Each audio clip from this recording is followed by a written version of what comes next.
Hello दोस्तों, नमस्कार। नाम Ashok Kushwaha, media professional, YouTuber और बिजनेस कोच।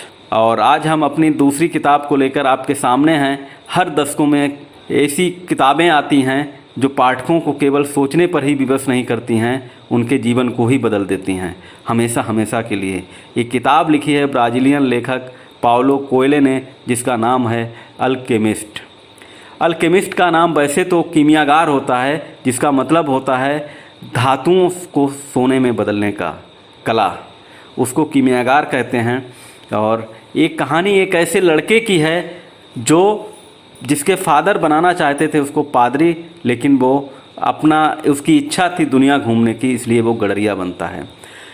और एक दिन वो अपने भेड़ों को चराते चराते एक गिरजाघर में पहुंचता है, जहां एक गुलर का पेड़ होता है।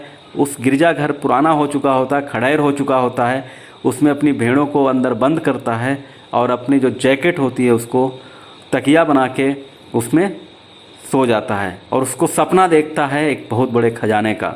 उसकी सुबह को आँख खुलती है और फिर भेड़ों को वो चराने निकल जाता है। कुछ दिन बाद फिर वो गिरजाघर में आता है, भेड़ों को बंद करता है, उसको फिर सपना आता है उस खजाने का। तो उसको एक इच्छा होती है उस खजाने के बारे में जानने की। तो वो एक औरत के पास जाता है जो सपना बाँच लेती थी, उसके पास जाता है। वो उससे कहता है, उस सपने के बारे में बताता है, खजाने का 10% दोगे तो मैं तुम्हें खजाने बताने का रास्ता बता दूंगी। तो वो तैयार हो जाता है कि ये तो सपना है, कौन सा हमारे पास है। और इसी शर्त वो मान लेता है उसकी शर्त। वो औरत बताती है कि ये आपके मिस्र के जो पिरामिड हैं वहाँ पे खजाना है, वो गढ़ा हुआ है, वहाँ तुम्हें जाना होगा। तो वो भी छोड़ देता है, वो भी मजाक समझता है। और एक दिन वो पहुंचता है टेंजियार में, भेड़ों को चराते चराते। टेंजियार में उसका एक दोस्त रहता है, उसके यहाँ वो भेड़ें बंद करता है और एक चौक पे पहुंच जाता है, जहाँ उसे एक बूढ़ा आदमी मिलता है। बूढ़ा आदमी ये बात नहीं करना चाहता, लेकिन बूढ़ा आदमी से बात करता है। और फिर क्या होता है कि बूढ़ा आदमी बोलता है कि तुम खजाने की तलाश में हो, तुम्हें खजाना चाहिए, अगर तुम मुझे भेड़ों का 10वां हिस्सा दे दोगे तो मैं तुम्हें खजाने का पता बता दूंगा। तो ये सोचता है, इसको तो मैंने कुछ खजाने के बारे में, सपने के बारे में कुछ बात नहीं बताई, इसको कैसे पता है कि हमें खजाने की तलाश है और हम सपना देखते हैं। तो ज़रूर जो औरत है जो सपने बाजती, उसका भेजा हुआ कोई ठग है, इसीलिए मुझे बात करता है। लेकिन धीरे धीरे क्या होता है, उस लड़के को उस पर विश्वास हो जाता है कि नहीं, ये वो आदमी नहीं, वो ठग नहीं है, ये ज़रूर सच बोल रहा है। और उसको वो भेड़ों का 10% देने के लिए तैयार हो जाता है, भेड़ों को बेच देता है। बचे हुए पैसे को लेकर वो मिस्र के पिरामिड की तरफ चल देता है। लेकिन क्या होता है कि उसको ठग लिया जाता है, उसका जो पैसा है सब छीन लिया जाता है। और वो उसके पास न पैसा होता है न कुछ होता है। वो एक क्रिस्टल व्यापारी के यहाँ नौकरी करने लगता है, वहाँ बहुत सारा पैसा कमाता है। इतना पैसा कमा लेता है कि 120 भेड़ों को खरीद सकता है, घर वापसी का टिकट खरीद सकता है। लेकिन वो सोचता है कि ये तो हम कभी भी कर सकते हैं, लेकिन हमारा जो मिस्र है, जो पिरामिड देखने का सपना है, वो अधूरा रह जाएगा। जो हम सपना देखते हैं, हम ज़रूर एक बार उसको देखते हैं। उसको रास्ते में बहुत सारी परेशानी आती हैं। वो रेगिस्तान पार करते हुए तरीफा पहुंचता है। तरीफा में बहुत सारे पेड़ होते हैं और वहीं पे बहुत सारे लोग तंबुओं में रहते हैं। और एक दिन वो कुछ ऐसा देखता है कि कुछ चीलों की लड़ाई देखता है, और वो समझ जाता है कि ये जो तंबू हैं, जो लोग रहते हैं, इन पे आक्रमण होने वाला है। और वो जाके उस सरदार को बताता है। उस सरदार पहले तो भरोसा नहीं रखता है, लेकिन फिर उस पर भरोसा करता है। और चूँकि पहले से ही पता होता है इस पे आक्रमण होना है, इसलिए लोग तैयार होते हैं और आक्रमणकारियों को लोग मार गिराते हैं। उस सरदार इस लड़के पे खुश हो जाता है, उसको 50 स्वर्ण मुद्राएं देता है, उस नगर का उसको सलाहकार पद दे देता है।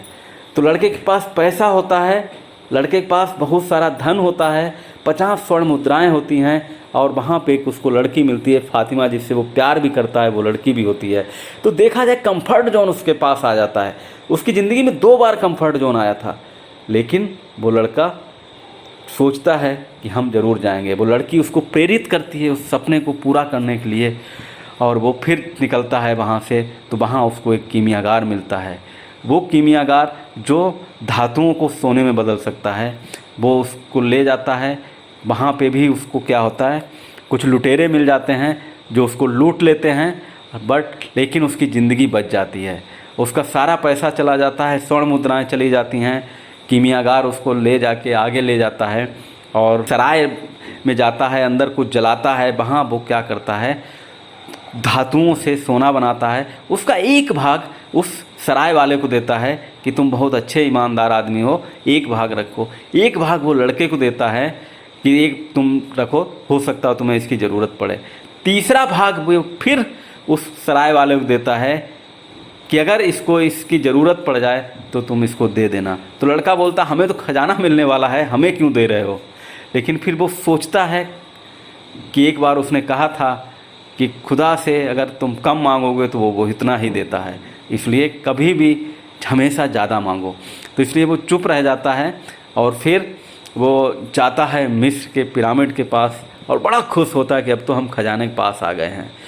लेकिन जैसे वो खोदना शुरू करता है लेकिन वो खजाना मिलता नहीं है। इसी बीच क्या होता है कि बहुत सारे लोग आते हैं, पूछते हैं कि तुम क्या कर रहे हो।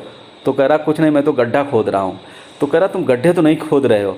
और वो उसको देखते हैं, उसका जब तलाशी लेते हैं तो उसके पास सोना मिलता है जो उसने दिया था कीमियागार ने, उससे छीन लेते हैं। वो ज़रूर समझते हैं इसके पास सोना छिपा रहा है, इसलिए उसको बहुत मारते पीटते हैं, लेकिन उसके पास सोना होता ही नहीं है।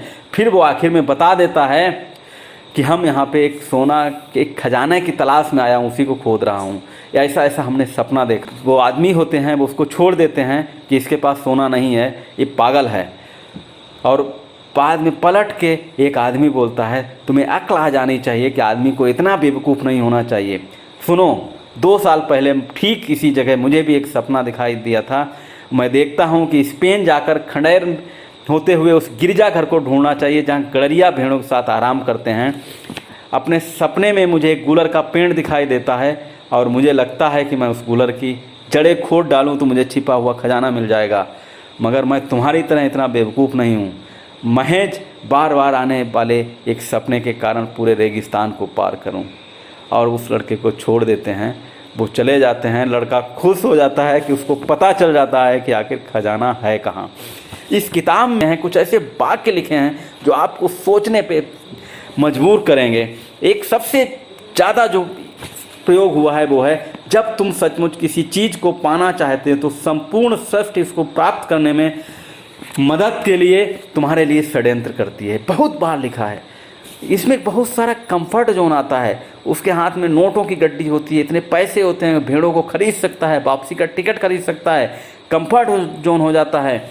लेकिन वो उस सपने को पूरा करने के लिए रेगिस्तान को पार करता है, अपनी ज़िंदगी को दांव पे लगाता है। कई बार हम लोग भी कई बार कंफर्ट जोन में होते हैं जो अपने सपने को छोड़ देते हैं। और एक और लिखा है कि जो लोग खुश होते हैं उनके दिल में ईश्वर बसता है, और खुशी रेत के एक जर्रे में पाई जाती है। और क्योंकि रेत का एक कण सृष्टि का एक कण है और इस ब्रह्मांड को उसे बनाने में अरबों खरबों साल लगे हैं। हर किसी के लिए इस धरती पर एक खजाना है जो उसका इंतज़ार कर रहा है। बहुत कम लोग ऐसे होते हैं जो उस पथ पर चलते हैं जो उनके लिए बनाया गया होता है। बहुत ऐसी चीज़ें हैं जो इस किताब में आप पढ़ेंगे, समझेंगे तो आपको समझ में आएगी कि किताब कितनी फेमस है, कितनी प्रसिद्ध है। आप अपने सपने को पूरा कर सकते हैं, आपको सोचने पे मजबूर करेगी। Thank you so much. अगर अभी भी आपने इस चैनल को लाइक नहीं किया, सब्सक्राइब नहीं किया तो सब्सक्राइब करें, शेयर करें। Thank you so much.